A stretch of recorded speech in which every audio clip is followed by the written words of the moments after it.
board, Somil Mehta, and ask him about what he's making of the market setup right now. Somil, hi, morning. Great to have you in the show. IT, the big casualty yesterday, but overall as well, you had many sectors, Somil, which gave way yesterday. And while we did just about manage to defend 24,000 in the Nifty futures, today seems like a lot more stable start. What levels are you monitoring on the index now? Good morning to everyone. See, at this point of time, markets have been a little range bound. The positive part at right now is that markets have taken support at 23,000, which was a 61% retracement of the previous rally.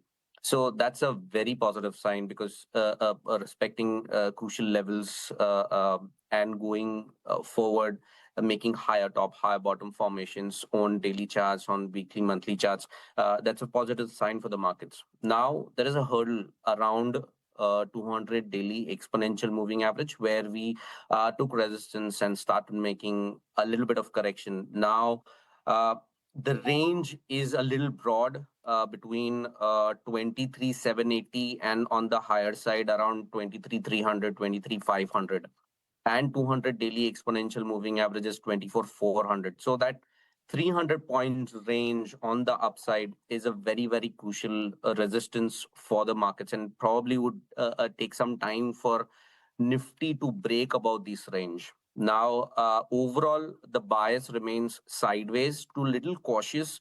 The reason is that crude has jumped up to 85, 87 levels.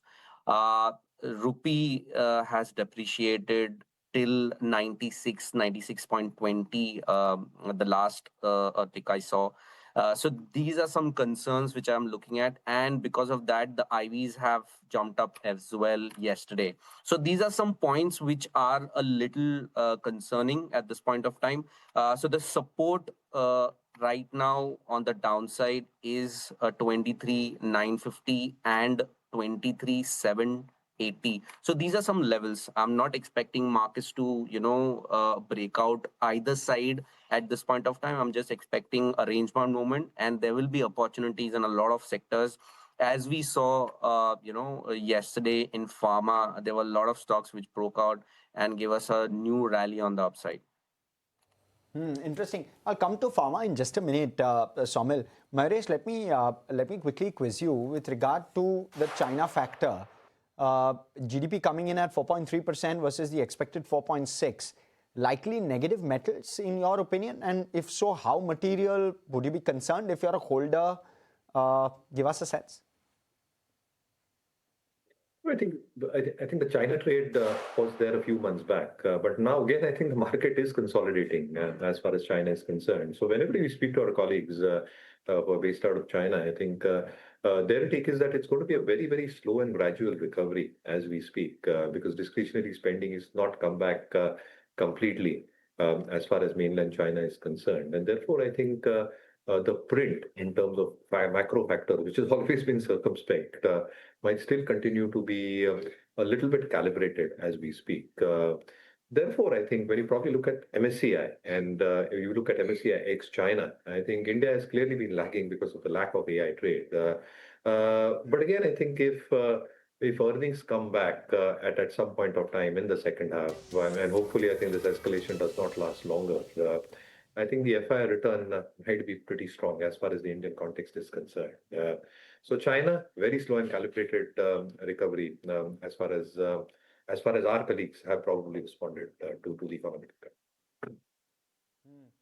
And Mahesh, also curious to know, is there a view on real estate that you have, given the fact that we've seen a sharp unwind, right, in terms of the discount at which valuations were at. We've seen a very sharp unwind, and now we're seeing a reversal of that unwind to a certain extent. How is it a good time to even enter even now, or would you wait and watch?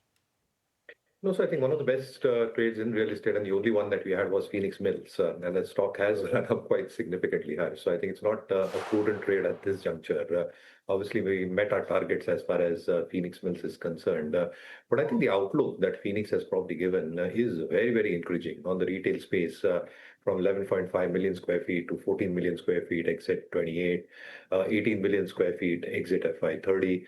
The offices space is expected to compound quite significantly as well. The